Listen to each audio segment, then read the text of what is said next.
Thank you so much, Mara. I'm really excited to get to be here and learn Torah with all of you.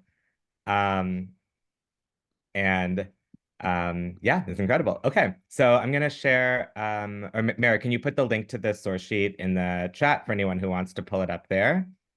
And I'm going to share screen as well for anyone who'd rather just look at it on the shared screen.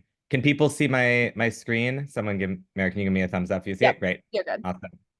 Awesome. So we're going to be talking today about um, a particular, very, very small little piece of the Parsha. Um, there's so much going on in this Parsha with basically just a very quick overview is we have all of the discussion on the clothing that is made for the Kohanim to wear in the Mishkan and the tabernacle. And we have all of these different pieces of clothing and exactly how they're all made. And then we have the ritual that sort of inducts the Kohanim into their service in the tabernacle. It's also a very, very interesting ritual. And so there's so much going on. I decided we're just going to focus on one really, really small little detail and see what we can pull out of this one little detail of the Kohen's clothing. So I'm going to read a little bit, introduce sort of our core question, and then I'll pause sort of periodically to take questions or thoughts on different pieces of it. And I'm not really keeping an eye on the chat. So if you have something that you do really want to say, Mara's keeping an eye on it, and also you can use the raise hand function, and I'll see that then. Okay. So what we're going to focus on is on one of the pieces of the Cohen's clothing, which is a garment called the me'il, or the robe. I think I translated it as gown here, and other places. And we're going to focus on one particular detail of the gown. So here's the description of the gown overall, right? You shall make the robe for the ephod. So the ephod is some sort of overgarment that goes over this me'il, over this robe. To make the robe pure indigo. And the opening for the head shall be in the middle of it, and its opening shall have a woven work border all around, and golden bells within them all around. A golden bell and a pomegranate on the hem of the robe all around. So it seems like what we're talking about here is on all around the hem, there's these little bells. And then we'll see later on, there's a little bit of dispute about what this looks like, but it seems like there's sort of woven or crocheted almost pomegranates alternating with crocheted pomegranates, belled crocheted pomegranates all around the rim of this gown at the bottom of it. And it shall be upon Aharon when he serves, so that its sound be heard when he comes into the sanctum before the Lord and when he goes out, that he shall not die. Right. So it seems like what we're saying here is, right, one really, really important piece of this is that these bells make a sound. So as Aaron is walking around in the Mishkan, this jingling sound of the bells is following him all around. So when he comes out and when he goes in. And we say, right, that he shall not die, that somehow these bells being heard is an essential part of him being able to safely perform this service before God. So the main question we're going to be asking here is, why is it so important that we hear this bell sound? And particularly, who is supposed to hear that bell sound? And why is it important for that person to hear it?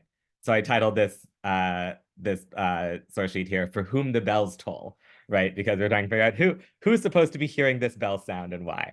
I hope you'll appreciate the pun. That came from my husband. All credit goes to him. Okay.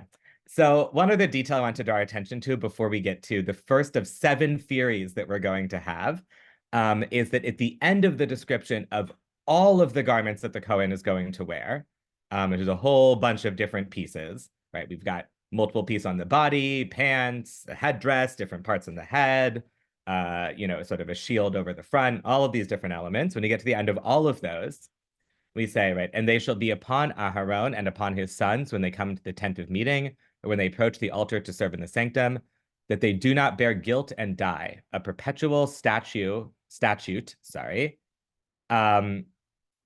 for him and for his seed after him. So we see here again this repetition of they have to be wearing all of these clothing, all of these different pieces of clothing, so that they won't die when they perform the service. Right. So again, all of these have this real importance placed on them. But then it's particularly interesting that we say that specifically about the bells as well. Right. If we're going to say you have to wear all of this clothing in order to be safely able to perform the service, why do we draw our attention specifically to the bells to say those really, really are an essential part that has to be heard? Okay, any questions just on this core information that we have before we start getting into the different theories about this? You can go ahead and I'm going to look at the chat for a second, or you can go ahead and use the raise hand function and I'll call on you.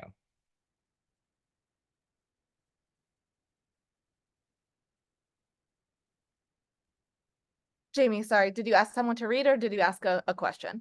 I asked a question. Sorry, just to repeat it. Are there any questions just on this core information that we're starting off with before we get into the different theories? Yeah, Andrea. Andrea, then Sherry. It says, and you shall make, and elsewhere it says, and you shall dress. It's a little bit, do you think it's important that Moses makes this and that Moses dresses Aaron? Or is that some kind of royal you? I know it's a little off the bell topic, Yeah. but it's throughout this passage. And I just wonder what it means. Yeah, that's a really, really great question. So I think it's ambiguous. Is this the royal you or is this specifically Moses? I will say when they do the ritual to sort of induct the Kohanim into their service, Moses is the one who dresses them, and Moses is the one who sort of serves as the person who brings them into the service. So I think it is meaningful. I think that Moses is maybe the one being addressed here. Yeah, Sherry, and then that's gonna be our last question for now. And then if you have another thought, well, you'll have a chance to share it later. All right, go for it. I was just wondering what they meant by do not bear guilt. What type of guilt are they referring to? I think it's not totally clear. Okay. I think that's a great question. Yeah. And I think that, Nate, I'd love for you to circle back that question maybe as we go through these different sources we're going to see. And each of these sources might lay out a different kind of guilt that we're concerned about. So I think that's a great question to return to. Okay. Okay, we're going to move on. If there's other questions and thoughts, you'll have a chance to raise them later on as they come up. Okay, so I'm going to go into our first theory of the bell, which comes from Rashi, which you see I titled It's Not Really About the Bells. So here's what Rashi says. It says, and he will not die. Someone's unmuted and coughing. If you could just mute yourself so we can all hear, that'd be great. Thank you. Okay. And he will not die. From the negative, you can learn a positive, right? If he has all of these garments, he will not be liable for death, right? So the fact we say that if he wears them all, he won't die. We say, okay, right? So if he, right, sort of this prohibition that tells you the positive of, oh, you have to wear all of them in order to be safe, right? But if he enters without wearing any one of these garments, he will be liable for death at the hands of heaven. So what's interesting is Rashi comments this not on this second piece of, right, Shemot 43, where it says, at the end of all of the garments, that's where you have to wear all of them. He actually comments them up here, this on the comment about the bells, which tells you what he thinks is this thing about the bells. You have to have those so you won't die. That's synonymous with having to wear all of the garments, which is to say it's not some extra special thing about the bells. It just says twice, once kind of in the middle of the description and once towards the end, that you have to wear all of the garments in order to be safe when doing the service.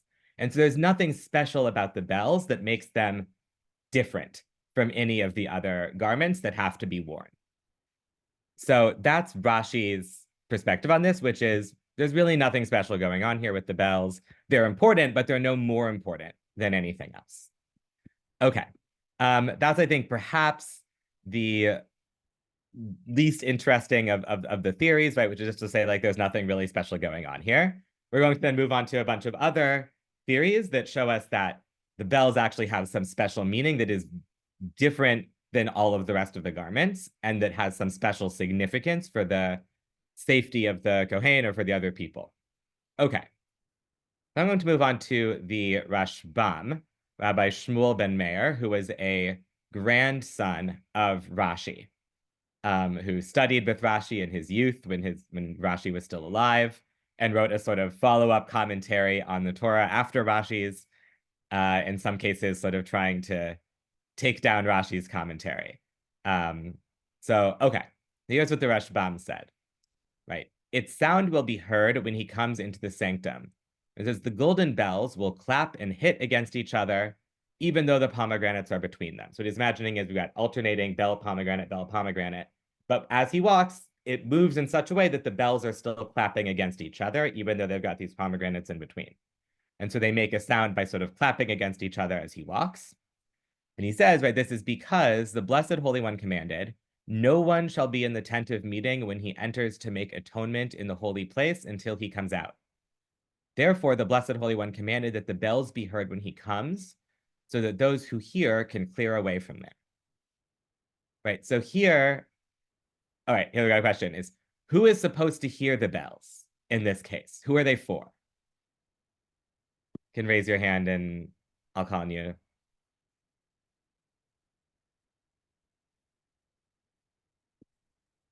Who's supposed to hear the bells? So someone said God. I'm not sure if that's it. Naomi, yeah, what do you think? Well, it seems like might be some other people who are not supposed to be there, Yeah, and they are going to hear the bells. But I also have a bit of a technical question. yeah. Do these bells not have clappers in them? Yeah, Because it sounds like the Rashbam thinks the bells don't have clappers, but it's that the bells hit each other, which we'll see is not what everybody assumes. But I think that seems to be the case here. Yeah, but I totally agree with your first comment. Is I think here the people supposed to hear the bells are other Kohanim or other maybe non-Kohanim who are in the temple or in the tabernacle at the time of the service. Right, so here, right, the bells are not for the Kohen Gadol himself. The bells are actually for everyone else, so they can hear him coming. Kind of as like a morning siren. Kohen Gadol is on the way. Everyone else clear out. Yeah, Ross, do you have a thought about this?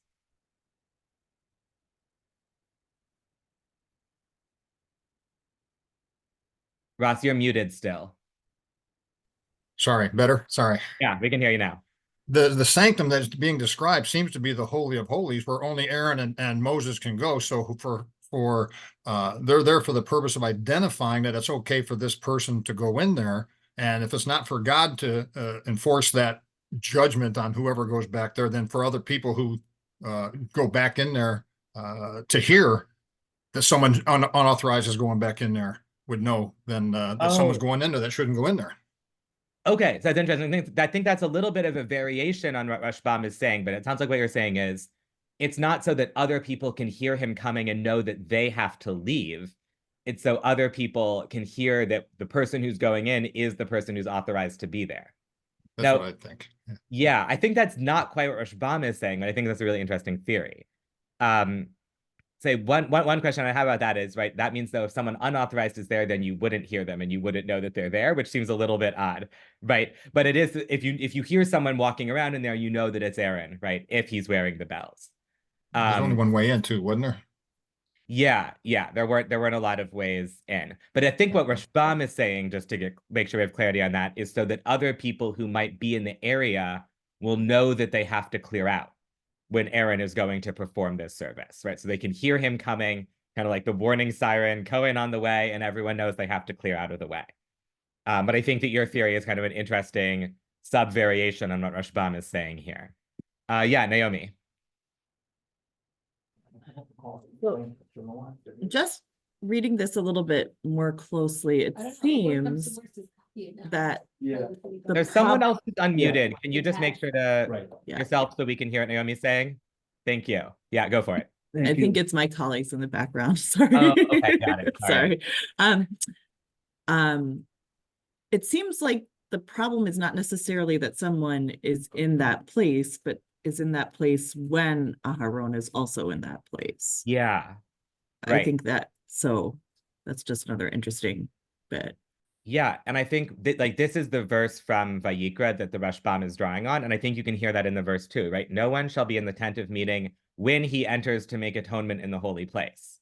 Right? So it sounds like people might be around there at other times, but specifically when this service done by the Kohen Gadol is happening, that's when it's really important for people to clear out, and that's why the bells are on his garment, so that they can hear when it is that he's coming.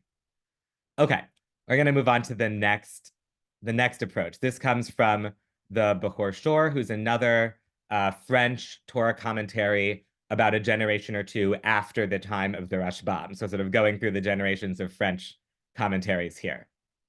Okay, so its sound will be heard when he enters, so he will not enter like a thief in a tunnel.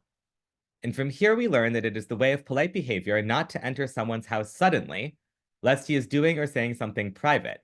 And when he hears the knock, he will hide it. So I think what the Bechor Shor is saying is basically, the bells are the Kohen's way of knocking on the door before he enters this inner sanctum of the temple. There's no door he can knock on, but the bells are his way of saying, like, I'm coming, I'm on my way. Okay, in this theory, who is supposed to hear the bells? Who are they for? For God. Yeah, I see someone said, and Laura said that in the chat. Yeah, Greta says, right, the idea of being polite and not barging into the vine's home is really sweet and funny, right? Imagine you might catch God, you know, I don't know what God's up to in there that you don't want to see, right? But it's a way of like letting God, I don't know, put God's pants on before you walk in the door. Yeah, Ginger. Why is it that God needs to hear the bells? Yeah, what do you think? That's my question. That God's prepared to have them come in. Yeah, right. So I think one thing that's interesting is you might That's say, the wrong okay, question. yeah, That's the wrong question, right? yeah.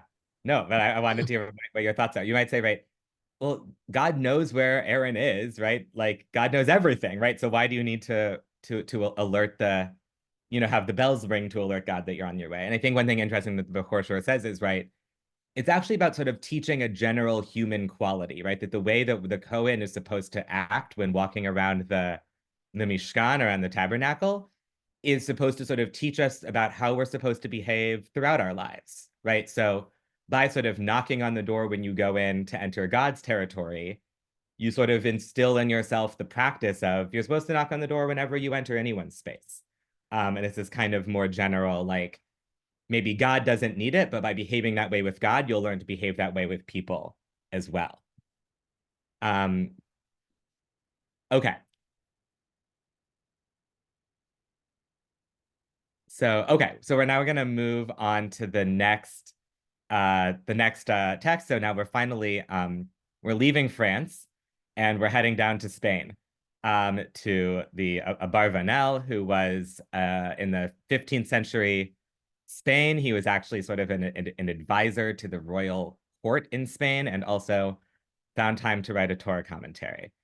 Okay, so here's his theory. And this sort of goes back to some things we were noting earlier about the danger and the risk of the priest performing this service, that he had to sort of do everything right, otherwise he might die or get in trouble.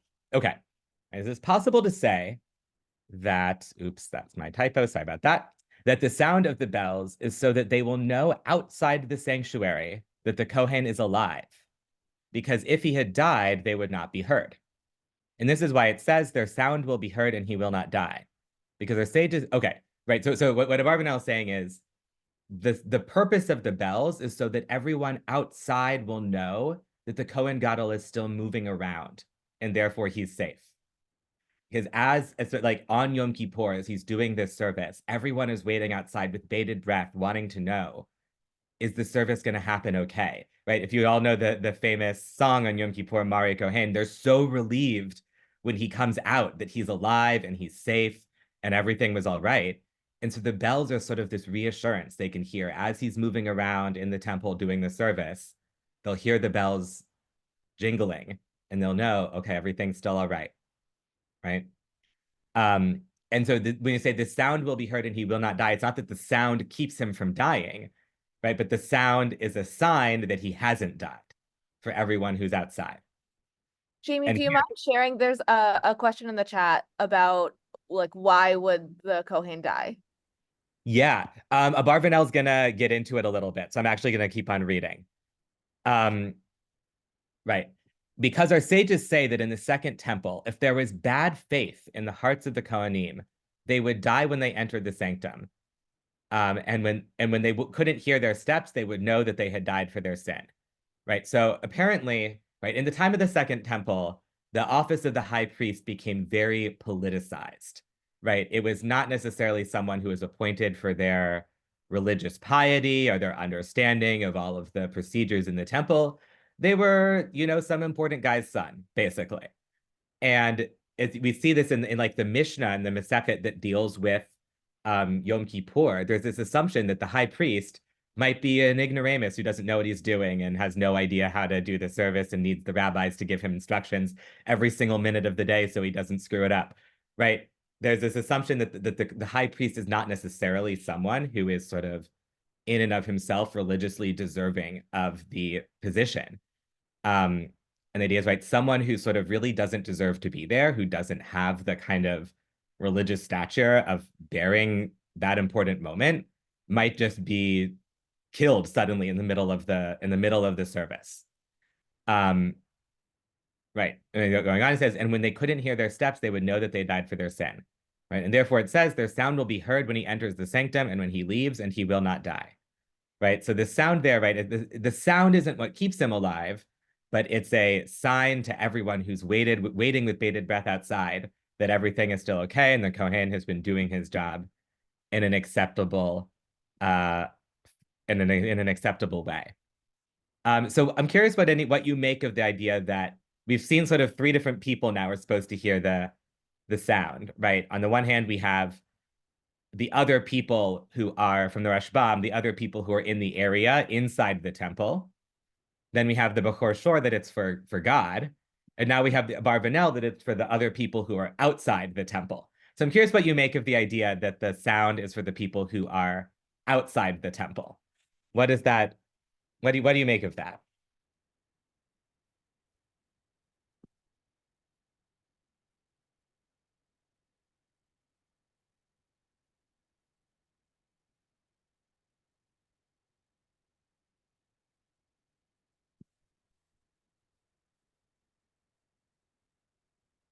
Right. Andrew says they must be loud bells. Yeah, for sure. So Marcy and then Martin. Go for it.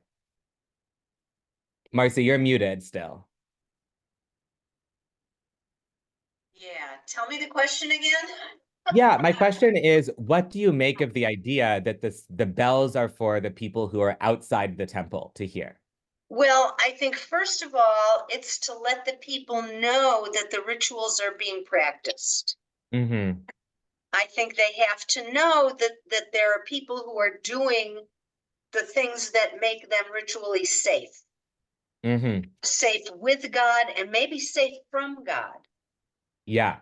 Because this Mishkan seems to be a dangerous place. Yeah. And right. and they may be in danger from God's power and God's presence. And Right. God has so many rules to follow that only very special people can do that for them. God isn't as close to them as God has been in pillars of fire and pillars of smoke. God is now enclosed in this Mishkan and only certain people can go, and the people need to know that they are still safe from God. Right. So it's sort of a way of like bringing God's presence back a little bit, that you know that these services that connect you to God are happening and you know that they're happening appropriately. Yeah, I really like that. Martin, go for it.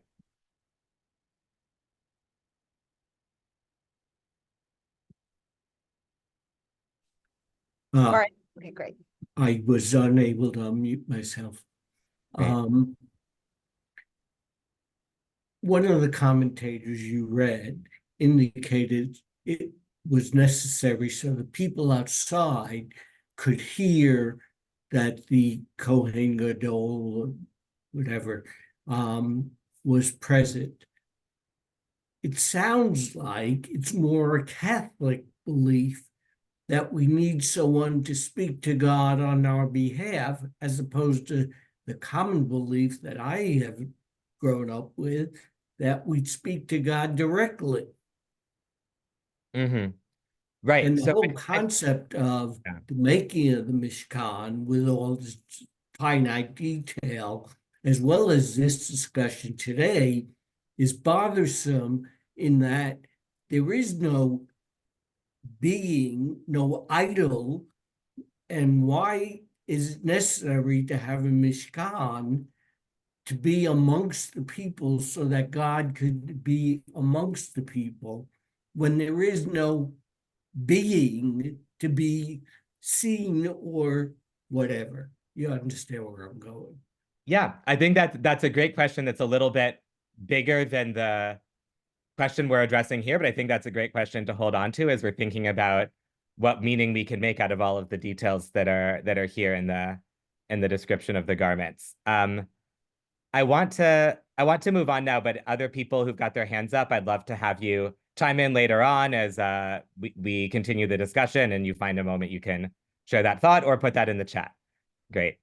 Okay, so we're gonna actually move on to option 6 for now. I'm just trying to keep an eye on the time, and we might come back to option 5 if we've got time for it.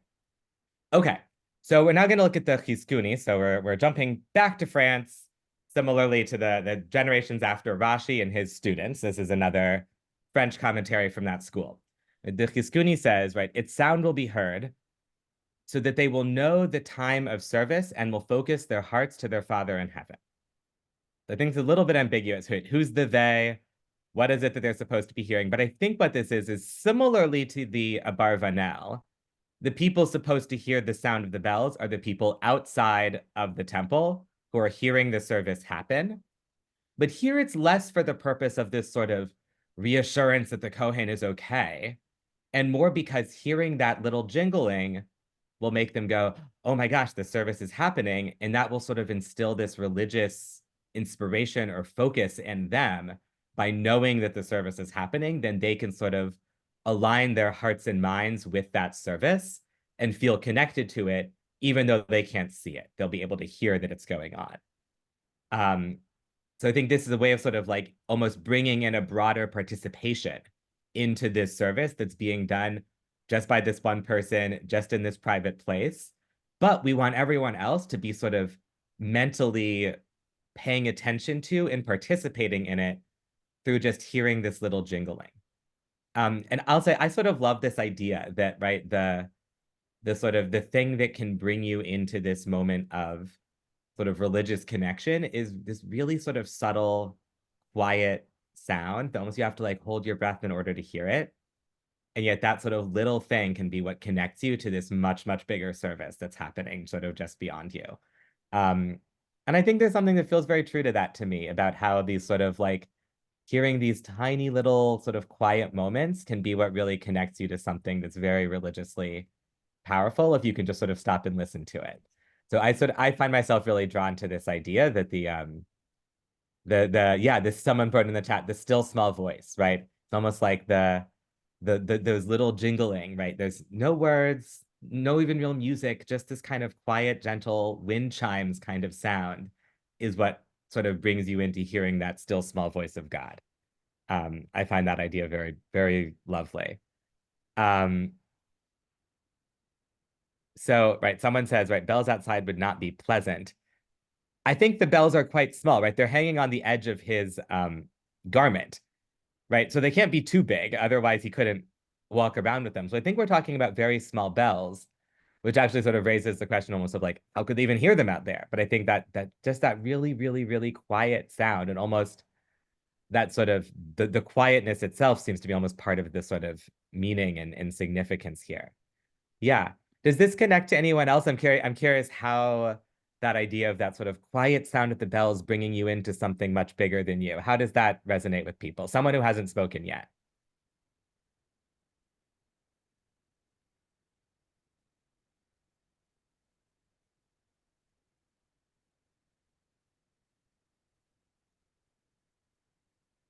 Right. See, Sherry said in the chat, right, sound is very spiritual. Just the cantor brings a religious connection to the service. Right.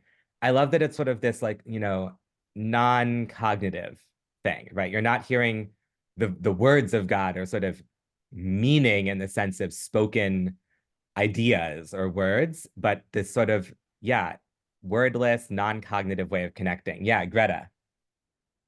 Thanks for calling on me. I find it really interesting because it also sort of contradicts this cutting off and separation, like the enclosedness of the Mishkan. where Mhm. sound permeates and can't be contained. I think that's an interesting contrast as well. Yeah, right. The Mishkan is sort of closed off, and also, right, even the people outside are sort of being drawn in to it and becomes this kind of more permeable space. Susie, yeah. Thank you.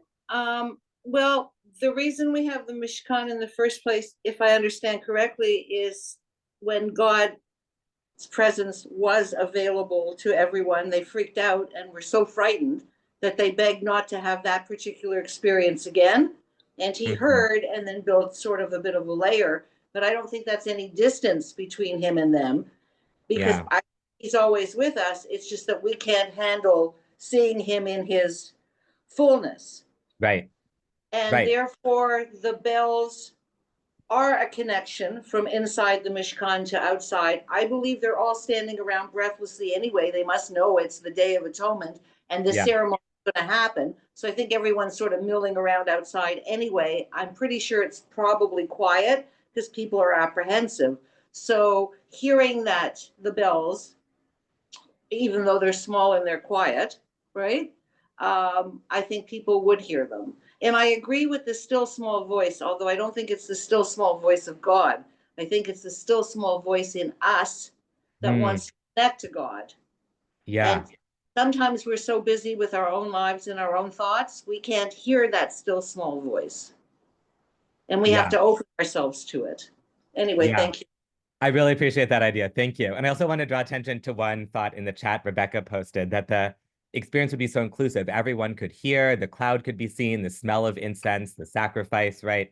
This is really a multi-sensory experience. And so actually everybody can be engaging with it on the level of sight or smell or sound, right? It's sort of this real sort of inclusive because of how multi-sensory and sort of like physically engaging it is on so many different levels.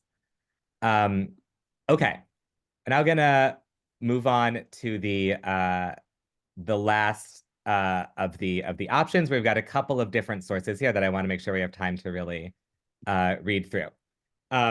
Okay, so we're now jumping to the option 7, right, which I called the Cohen's focus. And this here, the first text we have is from Gersonides, who is a Provençal, so southern France, primarily Jewish philosopher, and also wrote this commentary on the Torah.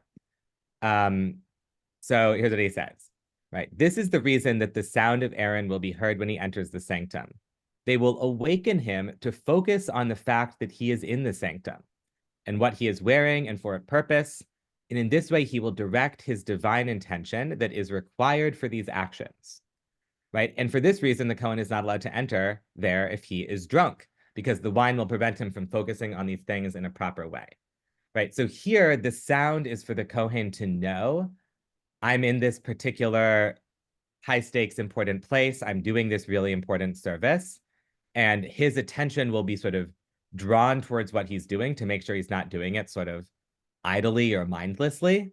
And therefore, he'll be able to really focus on what he's doing through hearing this sound, because he'll know, right, that's the sound of I'm doing the service. That's the sound of I'm in the temple. I have to really be paying attention now. And that sound will sort of wake him up. Okay.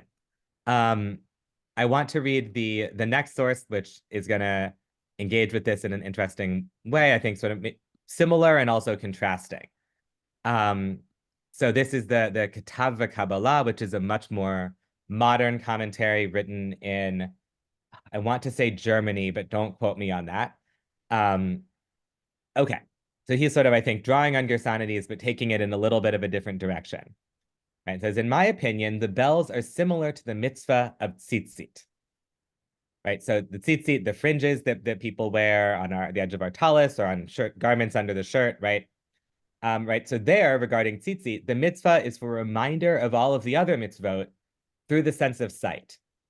As it is written, and you will see them and you'll remember, right? So the idea there is you see the tzitzit that you're wearing on your garment, and by seeing them, you remember, I've got all these other mitzvot I have to remember to do, right? And here, with the bells, the mitzvah is to remember the mitzvot through the sense of sound, right? So I think this connects really nicely to what Rebecca put in the chat a few minutes ago, which is, right, the service in the temple was this very multi-sensory experience. Here we're saying, the bells are to give the Kohen a sort of secondary sense of reminding, right? You've got the visual reminder, and now you also have the auditory reminder, right? Because due to the greatness of the status of the Kohen Gadol and his obligation in many more mitzvot than the rest of the Kohanim and the rest of the Jewish people, therefore he has additional reminders to the sense of sound, in addition to the reminder that is through the sense of sight. Right? So the Kohen Gadol has so many more mitzvot that he has to remember. So the idea is, right, he needs a sort of secondary reminder that engages with a different sense, right? And through hearing the bells on the gown, he will awaken his heart to be aware of for whom he wears these garments and who commanded him to wear them and for what purpose he alone is wearing these garments, right? So it'll sort of remind him of all of these details of what he's doing will be called to mind through hearing the bells that are on the garments as he's wearing them. And through this, all his thoughts and ideas will be attuned to the high king, may he be blessed, right? And then by remembering, right, all of those mitzvot he has to do, he'll redirect his mind towards God, right? And he'll then be in the right mindset to be able to perform the service. And then there's interesting sort of contrast to some things we've seen earlier, which is about, right, where exactly and in what moments in his life is he wearing these garments? And he says, because it's not only when he is in the sanctum, but also when he leaves and goes to his house outside. The bells will jingle in his ears to remind him that he is the chosen one of the people of Israel, and his significance is immeasurable, and he will not forget to stand before God always. He should not let his mind stray from holiness even for a moment. What I was reading here is, right, the verse says, he'll hear the sound when he enters and when he leaves. I say this sound is sort of a perpetual accompaniment through him throughout his life, not just when he's doing the service, but always to remind him, right, even when he's outside of those most heightened moments, that status of who he is and that burden that he carries is always with him, and he needs to always be aware of that.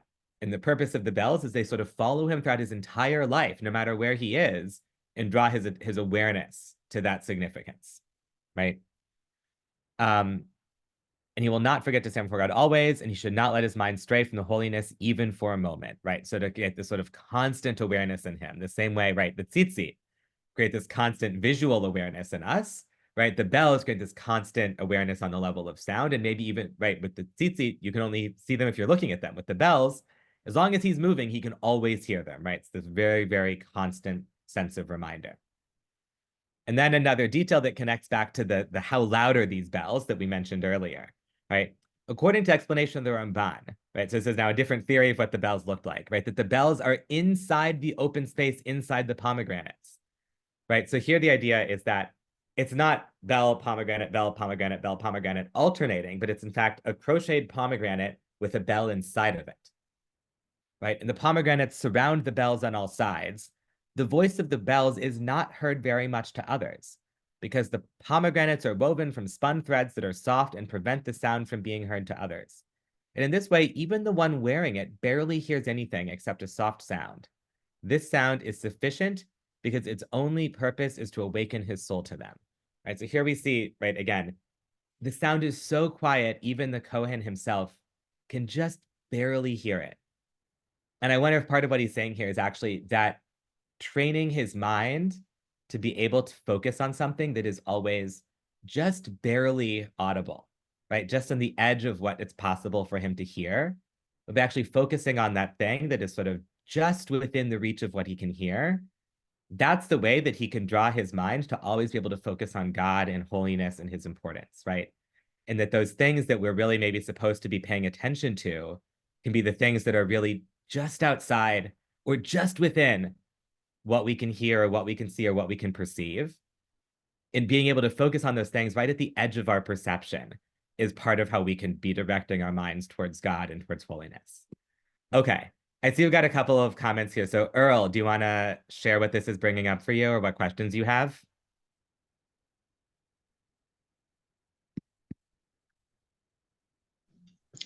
Sorry, I had to unmute. I just wanted to say the bells remind me of the singing bowls that Buddhists use for meditation. Mm-hmm. And I am, you know, whenever I meditate, I have a small item that I use to give me a note. Or sometimes when I'm trying to go to sleep, I will listen to music at a very low level. And once when I was young, I had this dream in which I'm singing a song, and I woke up in the middle of the dream because I realized I wasn't just singing the song, I was singing the whole band and the music behind it. And so I'm just thinking that this is sort of an interfaith, the use of sound as a way of getting into the sacred. Right. I think a very like transcultural human thing to have this sort of like something quiet, sort of on the edge of perception, is a way we can really channel our meditation and focus. Yeah, I think a lot of people are saying things that I think really connect to that in the chat about how this is such a sort of meditative quality. Okay, those are the approaches we're going to see today. We've got 5 minutes left, so I'd love to pause here and sort of take a step back. And so just to remind you what the different approaches we've seen are, so we can kind of call them all back. Right, so Rashi says, nothing to do with the bells, it's just about all the other garments. Right, Rashbam says, it's about making sure that everyone else in the area can clear out to make sure that they're not in danger of being too close. Number 3 from the Bechor Shor, it's about knocking on the door to make sure you're being polite to God when you enter God's space. Number 4 from the Abarbanel is it's about reminding everyone outside that the Kohen Gadol is still alive and reassuring them that it's okay. Right, we're skipping option 5. Option 6, the Chizkuni. It's about everyone else outside hearing it, but so that way they can focus their intentions on the service the same way the Kohen Gadol is. And option 7, right, the Gersonides and the Ketav Kabbalah, it's about the Kohen Gadol's own focus on God and his intentions. So those are our options that we have. And I'm curious what sort of, seeing those collectively, what do you make of this? And what kind of meaning can you draw out of the details about these bells from seeing the full range of interpretations about what they're for? So anyone can raise your hand and I'll call on you. Someone who hasn't spoken yet, maybe.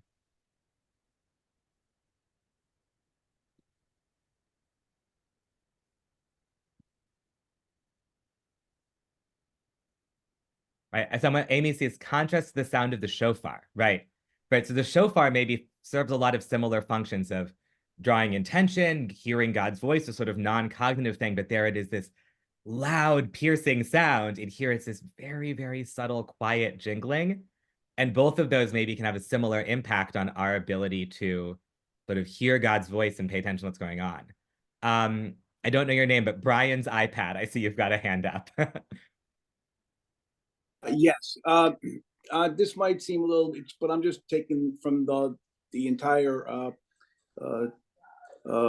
word of God to the people. It always seems historically that that in the presence of God, many people didn't survive it.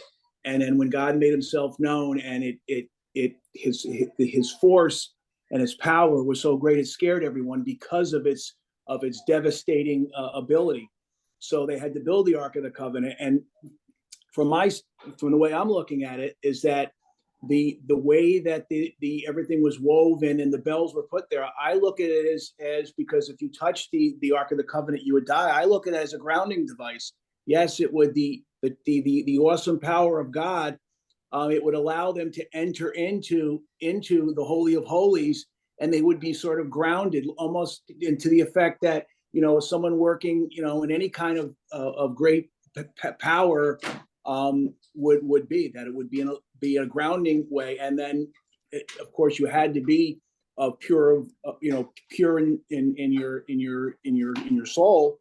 Otherwise, you would die because you would trip it, so to speak, by making a mistake in terms of your very exact and precise ritual that you did. Great. Thank you. I think that was a great wrap-up comment, and I wish I could stay in here. I'll address the comments we have because y'all had such incredible thoughts to share, but we do have to wrap here. So thank you all so much for coming to learn today. We have a great Shabbat Shalom. And just sort of a closing comment is, I think, to me, as I was putting this together, just really drew my attention to how much richness there is in these tiny little details. We just spent the last 45 minutes talking about one verse in the Parsha.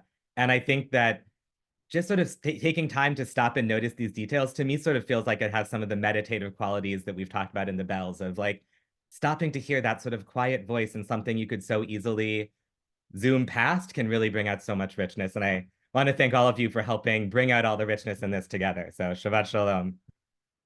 Thank you, Rabbi. Thank you, everyone. Shabbat Shalom. Hope to see you next week.